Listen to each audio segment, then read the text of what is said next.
What's going on, y'all? Today we're going to be going over the Baby Whale kayak by Hammerhead Kayaks. This kayak packs a ton of features for an amazingly affordable price. But I'm going to do a full walkthrough of this kayak. Then after I do that, we're going to hop on the water and I'm going to show y'all the speed, maneuverability, and stability of the kayak. We're just going to start at the bow and kind of work our way back on the kayak, show y'all all the features.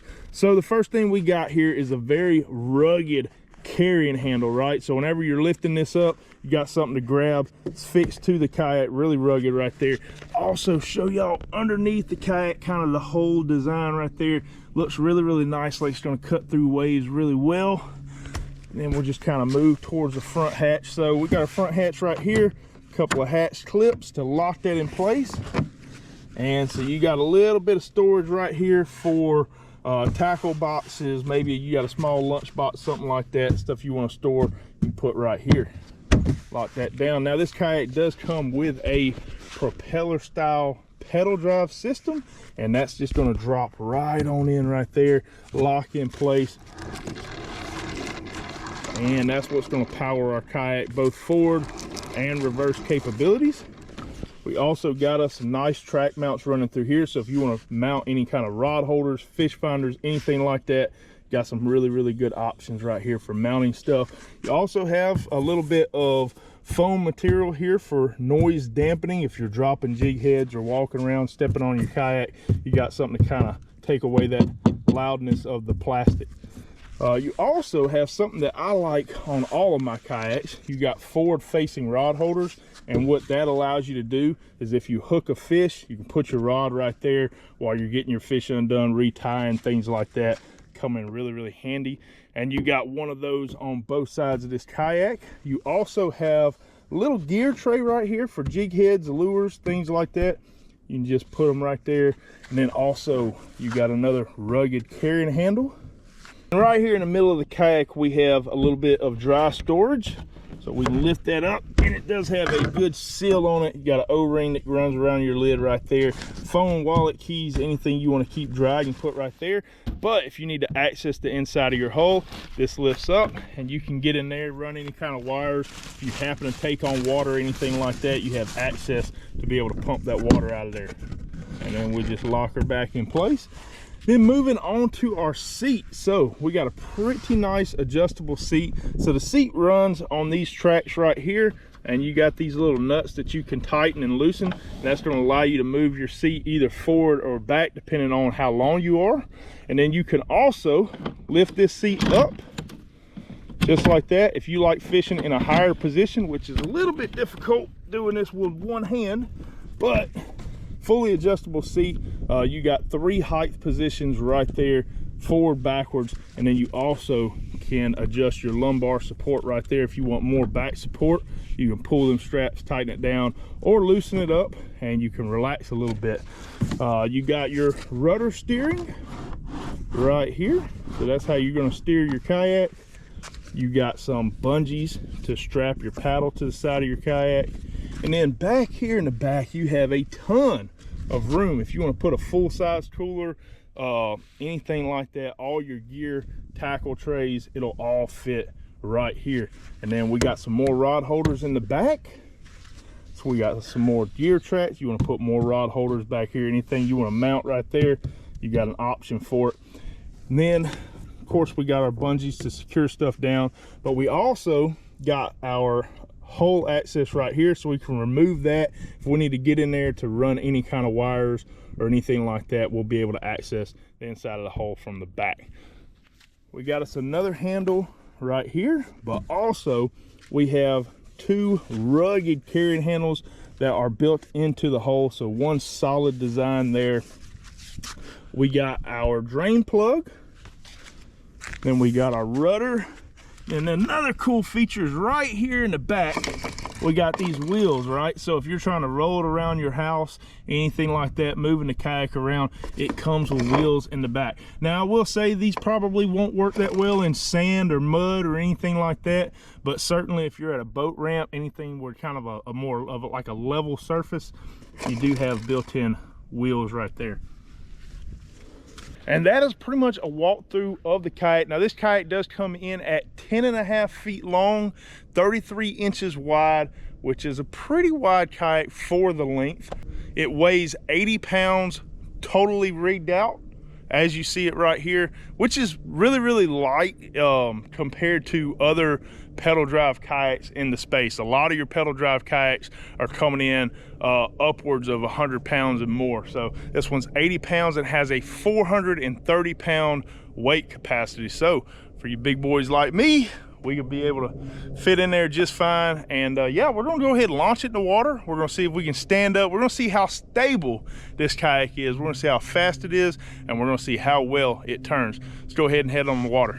All right, well, we are on the water now, pedaling. We're gonna go ahead. I'm gonna whip out my phone, pull open a speedometer app, and I'm gonna give y'all kind of just a leisurely mid pace, right? We're not gonna take it too hard. And you know, just kind of like a nice light little jog. All right, got my speedometer app opened up, and I'm looking for it to hit somewhere around 3 miles per hour, something like that, which we're close to it right now. We haven't even got our momentum going, so we're up to 3 right there. See if I can push it to 4. Yeah, she's moving now.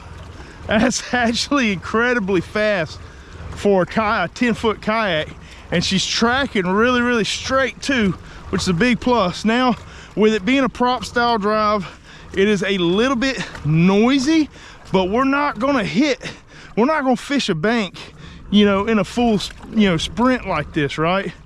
If we're hitting a bank and we're fishing, we're just gonna be easing along, coming down through there, or we come into position and we kind of just let it drift.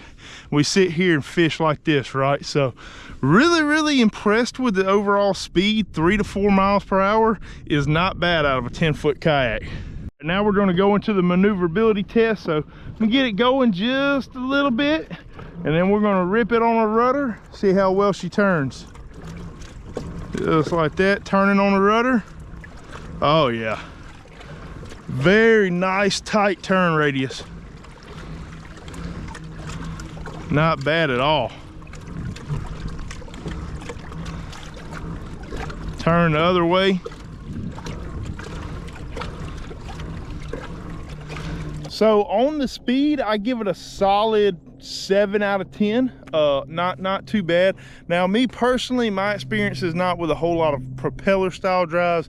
I do prefer a fin style drive because I do a lot of shallow water fishing. But if you're doing a lot of deeper stuff, lakes, you know, this kayak does come with instant reverse, which is really, really cool. So if I need to back out of the spot, that's all I got to do right there. I can go back forward. But really, really nice right there. But yeah, 7 out of 10 on the speed. Maneuverability, I gotta go with an 8 out of 10. I mean, it's got really, really tight steering on it. So now we're gonna get into probably the main reason all of y'all are here, and that's the stability. So just a little disclaimer, I am 275 pounds. So I am going to attempt to stand up on a 10-foot 2.5 foot wide kayak, right? 10 foot long, 2.5 foot wide. We're gonna stand up on it. We're gonna see what happens. First thing we're gonna do is make sure our cell phone is very secure, because there's a solid chance that we fall in right here. So, all right, now I am in the middle position in my seat. If you are somebody that likes to stand up a lot, you're gonna wanna keep your seat all the way up in its highest position. If you don't stand up at all, you're probably better off just leaving your seat all the way down, because your stability is mainly going to come when your center of gravity is really, really low. So here we go. Let's stand up, see what she's got. We are standing up, 270 pounds, checking the stability a little bit. Secondary stability has a little bit of catch right there. So yeah, I could stand up and fish off of this thing, especially once you start to get comfortable and learning where that secondary stability catches, because all kayaks are going to come with a little bit of wobble, right? And then once it wobbles, you got your secondary stability that's going to catch. And so you lean into that secondary stability, sit there and fish. Yeah, I don't see anything wrong with that. All right, so out of all the kayaks I've ever been on, I got to give the stability probably 5.5 to 6 out of 10. However, for a 10-foot kayak, right? For a 10-foot kayak, I give it a solid 8.5, 9 out of 10. It's probably the most stable 10-foot kayak I've ever been in. And you know, there are a lot of reasons why people would want to go with a 10-foot over, you know, a longer kayak. One is going to be the ability to travel with it, right? A 10-foot kayak, you could throw it in the back of the bed of your truck. You could throw it in the back of a hatch of your car. You can rooftop load it a lot easier. They just come a lot lighter also. So there are a ton of pros with a 10-foot kayak. Typically the cons that you're going to see out of a 10-foot kayak would be mainly tracking and stability, because you obviously don't have as much footprint surface on the water, right? But yeah, I mean, for it to be a 10.5-foot kayak, solid 9 out of 10. All right, and then lastly, this kayak right here retails for $14.99, which makes it one of the cheapest pedal drive kayaks on the market, especially at 10 foot. $14.99, that is not a bad price tag at all, especially with all the features that comes with it. The endless amount of storage on this thing, the speed is good, maneuverability is good. There's not a whole lot of sacrifices with it. I would say if you're out there, you're looking for a new pedal drive kayak and you don't want to spend $2,500, $3,000 for a kayak, you could easily jump in one of these right here, be on the water in no time and out there fishing. So yeah, hope y'all enjoyed this review. If y'all would, leave me a like, comment with any questions, subscribe if you haven't already. We'll see y'all next time.